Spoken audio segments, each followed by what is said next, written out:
안녕하세요. 여러분들과 함께 천일문 기본을 공부하고 있는 이기훈 쌤입니다. 자, 이번 시간에는 문장의 삼형식에 대해서 공부를 해볼 텐데요. 삼형식은 우리나라 사람이 영어를 공부할 때 가장 잘 이해할 수 있는 문장 패턴 중 하나입니다. 그래서 문법적으로는 길게 설명할 건 없고 제가 지금까지 설명드렸던 내용을 간단하게 복습하면서 바로 구문으로 넘어가 보도록 하겠습니다. 자, 우선 제가 영어 공부를 하기 이전에 앞서서 우리는 뭐에 대해서 먼저 알고 있어야 된다 그랬죠? 품사와 문장 성분이라고 하는 거에 대해서 알고 있어야 된다고 했었습니다. 자, 품사의 종류는 몇 가지만 알아두자 그랬지? 총 4가지만 알아두자. 어떤 거? 명사, 동사, 형용사, 부사가 있고요. 문장 성분에는 몇 가지가 있다? 4가지가 있다 그랬습니다. 주어, 동사 혹은 수러 동사, 목적어, 보어 이렇게가 있다고요. 그러면 자, 품사와 문장 성분의 관계가 어떻게 된다 그랬죠? 품사는 단어의 종류 혹은 자격을 나타내고요. 문장 성분은 문장 내에 있는 자리를 나타낸다 라고 말씀드렸습니다. 그래서 특정한 품사가 특정한 자리에 들어갈 수 있다 라고 기억을 하면 된다 그랬어요. 그러면 특정 품사가 특정 자리에 들어간다 그랬으니까 어떤 품사가 어떤 자리에 들어가는지를 먼저 매칭해 봐야겠죠. 일단 명사는 어느 자리에 들어간다? 명사는 주어도 들어가고요. 목적어도 들어가고요. 보어도 들어간다고요. 그쵸? 자, 동사는 어느 자리에 들어간다? 수러 자리에 들어간다고요. 수러 자리에 들어가는 게 동사밖에 없으니까 우리는 수러를 뭐라고도 부른다? 그냥 동사라고도 부른다라고 했었습니다. 그럼 형용사는 어느 자리? 보어 자리에 들어가겠고요. 부사는 아무데도 안 들어간다 라고 말씀을 드렸습니다. 그런데 보니까 명사, 동사는 중요한 애들 다 차지하고 있는데 형용사, 부사는 딱히 중요한 역할이 없죠. 그래서 얘네한테 따로 추가적인 역할을 주겠다라고 했습니다. 그 역할의 이름이 뭐였죠? 네, 수식어였습니다. 됐죠? 자, 그런데 수식어는 수식어인데 종류가 2가지로 나뉘어 있네요. 형용사와 부사로. 그럼 둘이 뭔가가 다른 게 있으니까 구분을 해놨을 거 아니야. 수식을 해주는 대상이 다르다고 했었습니다. 형용사는 어떤 애를 꾸며주고 형용사는 명사를 꾸며주고요. 부사는 명사 빼고 다 꾸며준다라고 했었습니다. 그럼 명사 빼고 다가 누군데? 우리 품사 몇 개 배웠어요? 4개 배웠어요. 그럼 명사 빼면 다가 누구예요? 동사도 꾸며주고요. 형용사도 꾸며주고요. 본인이 아닌 또 다른 부사도 꾸며주고요. 플러스 문장 전체도 꾸며줄 수가 있다라는 겁니다. 됐죠? 그럼 품사와 문장 성분 관계는 먼저 한번 그려봤습니다. 여러분들은 이거 계속 반복하시면서 이 부분만큼은 달달달달 암기를 해두셔야 됩니다.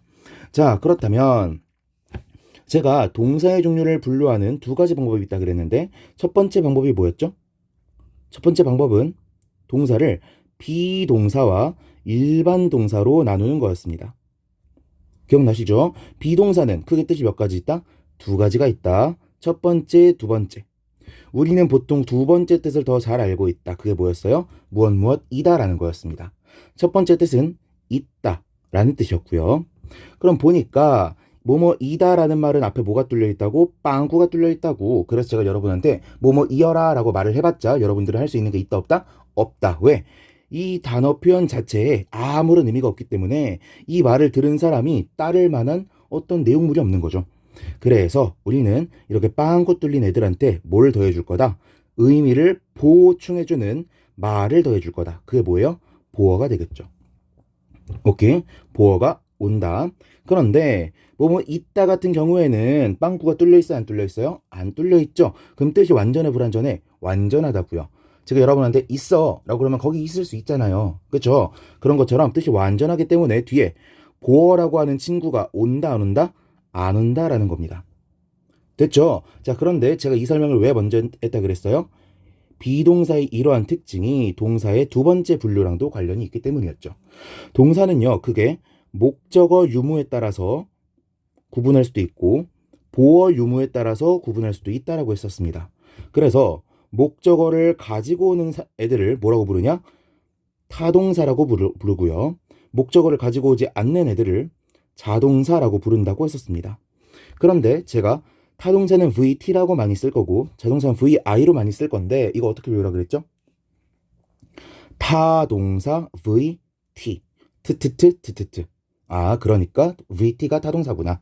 그런데 자동사랑 I랑 관련이 있어요 없어요? 전혀 관련이 없죠. 그런데 하나 남았으니까 그냥 얘가 자동사인가 보다 하고 지나가자 그랬습니다. 그러면 목적어가 있는지 없는지에 따라서 자동사와 타동사로 나뉜다 그랬죠. 자, 순서를 좀 바꿔서 쓸게요. 목적어를 안 가져오는 애를 먼저 쓰고 목적어를 가져오는 애를 뒤에 쓰겠습니다. 그 다음 보어라고 하는 애를 가져오느냐 안 가져오느냐를 따라서 두 가지로 나뉘겠죠. 가지고 오지 않는 애와 가지고 오는 애. 타동사 중에서도 보어를 가지고 오지 않는 애와 보어를 가지고 오는 애. 이렇게 나뉠 수가 있겠네요. 아까 보어를 뭐라고 설명드렸죠? 뜻에 빵꾸가 뚫려 있으니까 이 없는 뜻을 보충해 주는 게 보어라고 했었잖아요. 뜻이 없으니까 얘네는 불완전한 의미를 가지고 있겠죠. 그쵸? 그래서 보어를 가지고 오지 않는 애는 보충이 필요 없는 애죠. 완전한 애죠. 그래서 완전동사라고 부른다고 했고요. 보어를 가지고 오는 애는 뜻이 없으니까 가져오는 거겠지. 그래서 얘는 불완전 동사라고 부른다고 했었습니다. 됐죠? 그러면 어떻게 되는 거야? 첫 번째, 목적어도 안 가져오고 보어도 안 가져오는 애는 동사 다음에 아무것도 안 가져오는 애가 될 거고요. 목적어는 안 가져오지만 보어는 가져오는 애는 동사 다음에 보어를 가져오는 패턴이 될 거고, 목적어는 가져오는데 그 다음에 보어를 가지고 오지 않는 애는 동사 다음에 목적어 이렇게 있는 애가 될 거고요. 목적어가 왔는데 뒤에 보어도 가져오는 애는 동사 다음에 목적어도 나오고 목적격 보어도 나오는 친구가 되겠죠. 우리는 이런 걸 문장의 형식상으로는 뭐라고 배웠어요? 1형식, 2형식, 3형식, 5형식이라고 배웠습니다. 그럼 4형식은 어디 갔다 그랬죠?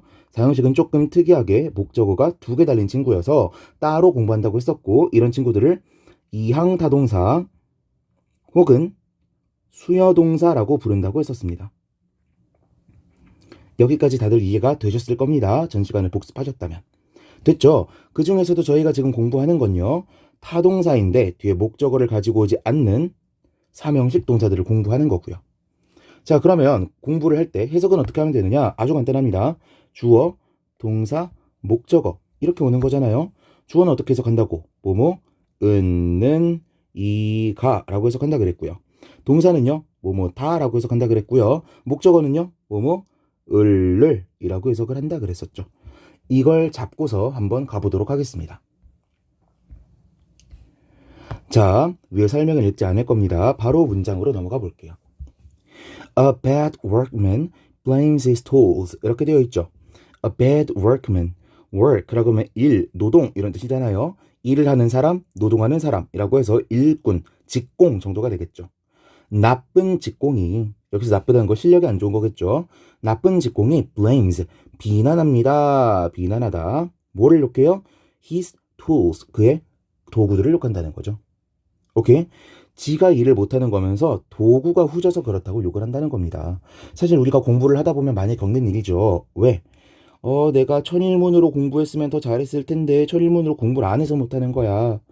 내가 뭐 이명학 강사의 강의를 들었으면 더 잘했을 텐데, 내가 상변이라는 선생의 강의를 들었으면 더 잘했을 텐데, 나는 더 잘할 수 있었는데 저 친구는 강남에 갔고 난 못 갔으니까 못하는 거야. 되게 많잖아요. 그쵸? 사실 현재 우리나라는요, 공부 도구가 너무 많고 저가로 풀려있는 강의가 너무 많아서 사실 도구 때문에 공부를 못한다는 건 핑계고요. 선택을 못한다는 거는 뭐 양해할 수가 있겠지만, 이해할 수가 있겠지만 웬만하면 자기가 노력을 안 했기 때문이라고 생각하셔야 여러분 스스로도 마음이 편하시고요. 그리고 그래야지 여러분이 개선을 할 수가 있습니다. 다른 데서 원인을 찾다 보면요, 본인 스스로를 개선할 수 있는 방법을 찾을 수가 없어요. 아시겠죠? 넘어가 보겠습니다. Don't put the cart before the horse. Don't put the cart. put 그러면 놓다라는 뜻으로 일단 알고 있으세요. 놓지 말아라. The cart. 카트를, 수레를 놓지 말아라. before. 어디에? before 이라 그러면 시간으로는 뭐뭐 전에란 뜻이지만 공간적으로는 뭐뭐 앞에란 뜻입니다. 오케이? Before the horse. 말 앞에 놓지 말아라 라는 거죠. 이거 무슨 뜻이에요? 아래 나와 있지만 원래는 말이 이렇게 있으면 말이 뒤에 이렇게 수레를 끌어야 되는데 수레를 앞에 놓게 되면 끌지도 못하고 뭐 박치기밖에 할 수 없는 상황이 되는 거죠. 이렇게 하지 말라는 겁니다. 됐죠? 보니까 제가 따로 문법 설명을 안 했는데 예시 문장 두 개를 전부 다 해결을 해버렸네요. 그쵸? 어렵지 않겠구나 라고 생각하시는 거예요. 34번 문장으로 바로 넘어가 보겠습니다. 자, 맨 앞에 according to 이렇게 나와 있는데요. 이거 조금 어렵게 느끼실 수도 있습니다. according to 동그라미. 전치사고요. 아, 전치사가 in이나 for, at 이런 조그맣게 생긴 애들밖에 없는 줄 알았더니 이렇게 두 단어 이상으로 이루어진 전치사도 있구나. 이런 애들을 우리는 구전치사라고 부르는데요. 거기까지는 알 필요 없고 according to라고 하면은 기본적으로 뭐뭐에 따르면 이란 의미도 있고요. 뭐뭐에 따라서 라는 의미도 있습니다. 둘 차이 의미 차이를 거의 느끼지 못하시겠지만 나중에 고등학교 가셔서 막 해석을 해보다가 그 사람이 따르면 따라서가 좀 다르다 그랬는데 라고 했던 걸 상기시켜 보면은 아 쓰는 애가 좀 다르구나 라는 걸 좀 알 수는 있을 거예요. 다시 넘어가 볼게요. According to an old saying. old saying 그러면 옛날 말이잖아요. 격언 정도가 되겠습니다. 옛말, 격언. 옛말에 따르면 끊고 great hopes. 위대한 희망이 큰 포부가 make 만듭니다. 뭐를? great man. 훌륭한 사람들을 만든다는 거죠. 훌륭한 희망을 품고 있어야 훌륭한 사람을 만든다고요. 오케이. 그래서 여러분 보면은 꿈이 큰 친구들이 있어요. 사실 옛날에는 꿈이 큰 친구들을 보면은 우와 그러면서 막 대단하다고 생각하고 대통령이 꿈이래 막 이러면서 치켜 세워줬던 기억이 있을 겁니다. 근데 중학교만 넘어가면요 사람들이 점점 큰 꿈에 대해서 욕을 하기 시작해요. 난 대통령이 될 거야. 대통령은 아무나 되냐? 난 대기업에 갈 거야. 야, 네 머리로? 난 공무원이 될 거야. 야, 네가 어떻게? 막 이런 얘기를 한단 말이에요. 다 집어치우시고요. 일단은 큰 꿈은 가져보시는 겁니다. 그 다음에 그 사람을 탓하거나 욕하거나 비웃으려면 그 사람이 큰 꿈에 비해서 어떤 노력을 했는지를 보시라고요. 오케이? 웬만하면 비웃음의 대상이 타인이 아니라 자신이 되면 더 좋겠고요. 목표가 크지 않으면 애초에 아무것도 할 수가 없습니다. 35번 문장으로 넘어가 볼게요. The term K-pop. K-pop이라고 하는 그 용어는 describes. 묘사합니다. 뭐를? Contemporary Korean pop music. 뭐라는 거야? Contemporary. 좀 어렵죠? 현대의 Korean. 한국 팝 뮤직. 대중 음악을 묘사합니다. 아, K-팝이란 말이 무슨 뜻이야? 현대 한국 팝 음악을 가리키는 말이야. 라고 말해주고 있는 문장이죠. 됐죠? 36번 문장. One kind word. 하나의 kind. 그러면 친절한이죠. 친절한 말이 can change. 바꿀 수 있습니다. 뭐를? Someone's entire day. someone, 누군가의. apostrophe s 나오면 뭐뭐의라고 하죠. 누군가의 entire. 전체의 나를 통째로 바꿔버릴 수 있다라는 거죠. 막 우중충한 기분을 가지고 있던 사람이 칭찬 한마디, 배려 한마디를 듣고 나서 기분이 좋아질 수도 있는 거니까요. 됐죠? 37번으로 가보겠습니다. 37번 문장 좀 어려울 수가 있는데 depth라 그러면 깊이란 뜻입니다. 이거의 형용사형이 deep이고요. 깊은. 자, depth. 깊이인데 뭐의 깊이? 전치사 플러스 명사네요. 우정의 깊이는 does not depend on. depend on 하나의 동사로 묶으시고요. 얘는 뭐뭐에 의존하다 라는 뜻입니다. 의존하지 않습니다. 어디에? length of acquaintance. length라 그러면 무슨 뜻이에요? 길이라는 뜻이죠. long의 명사형이고요. long 그러면 긴이란 뜻의 형용사가 되겠죠. length, 길이에 의존하지 않아요. 뭐의 길이? 전치사 플러스 명사죠.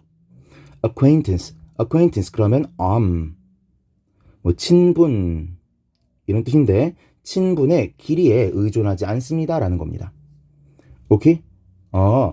얼마나 오래 알고 지냈든지 간에 그 우정은 사실 보잘것없을 수도 있고요. 안 기간은 사실 별로 안 되는데 우정은 이만큼일 수도 있겠죠. 그렇죠? 자, 그런데 이 문장은요, 여러분들이 좀 어려울 겁니다. 여기다가 별표 하나만 쳐놓을게요.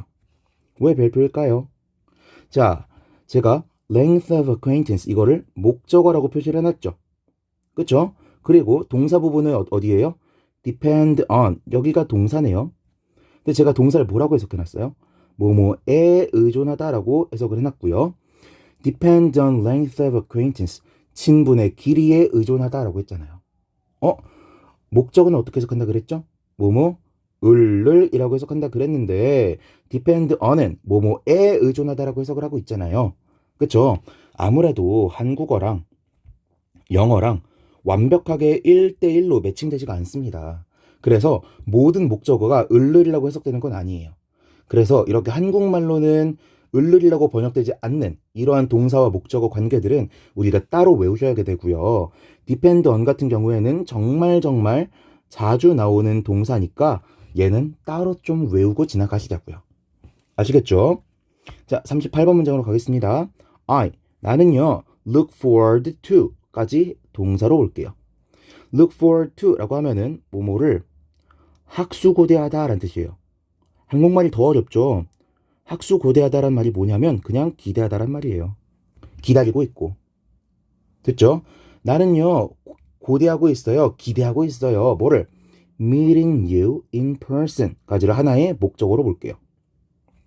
자, 제가 저번 시간에 간단하게 말씀드렸는데 meet이라고 하는 동사에 ing가 붙으면 이런 걸 동명사라고 부르고요. 뭐뭐하는 것이라고 해석을 하면 된다 그랬습니다.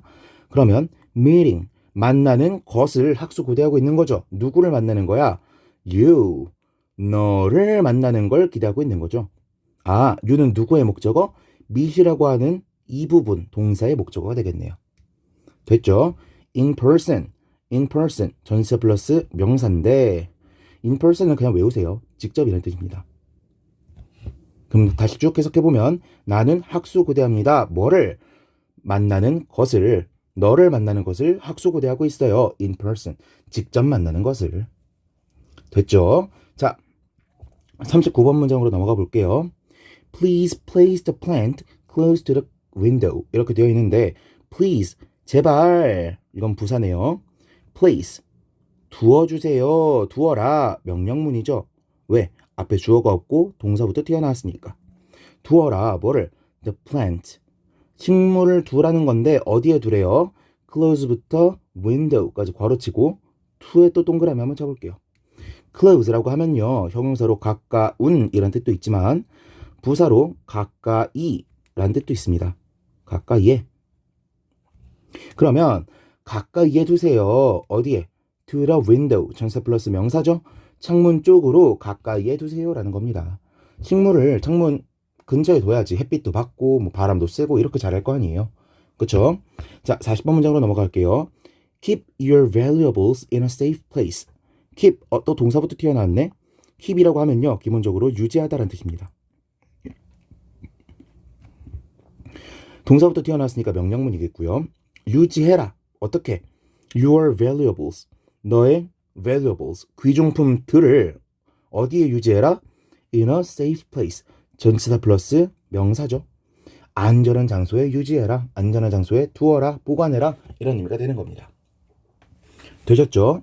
자, 이번 시간에 다뤘던 삼형식은 그렇게 어려웠나요? 어렵지 않았나요? 별로 어렵지 않았을 겁니다. 그쵸? 자, 그런데 제가 여기에서 의도적으로 설명하지 않았던 내용이 있어요. 바로 SVOA 패턴입니다.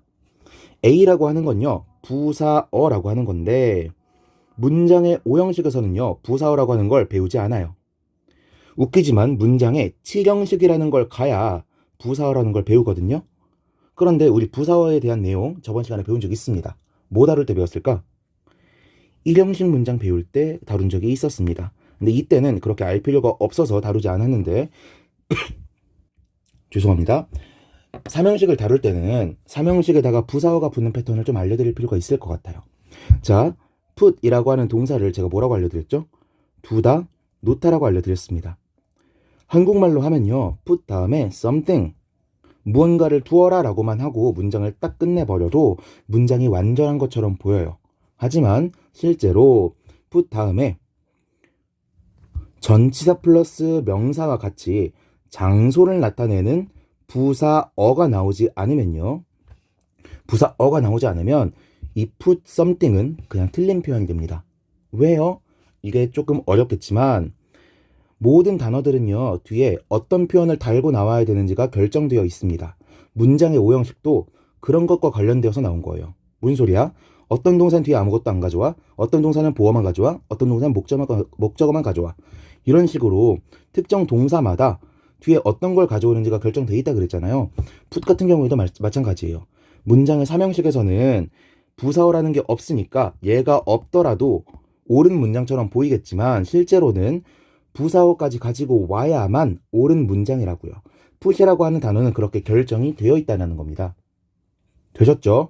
그러면 아래 39번, 40번 문장 같은 경우에도 여러분들이 나중에 이런 고민을 하실 수가 있어요. 지금부터는 이해 안 되시면 넘어가세요. 아니 선생님 이거 부사로 안 보고요. Close to the window가 플랜트를 꾸며주고 있다고 보면 안 되나요? In a safe place가 valuables를 꾸며주고 있다고 보면 안 되나요? 라고 물어보는 친구가 있을 수 있어요. 그런데 안 된다고요. 왜? place나 keep이 이런 의미로 사용될 때는 뒤에 반드시 부사어가 있어야만 하고 그럼 얘는요. 형용사라고 볼 수가 없는 거예요. 왜? 그러면 부사어가 비어있는 문장이 되잖아요. 이해되셨죠? 자, 이렇게 해서 SVOA 패턴에 대해서도 간단하게 설명을 드렸고요. SVC 패턴 같은 경우에는 SVC와 SVO의 구분 같은 경우에는 따로 설명하지 않겠습니다. 한번 읽고 지나가시면 좋겠습니다. 자, 이번 시간 들으시느라 고생 많으셨고요. 다음 시간에는 문장의 5형식이 아니라 문장의 4형식으로 여러분들을 다시 한번 만나 뵙도록 하겠습니다.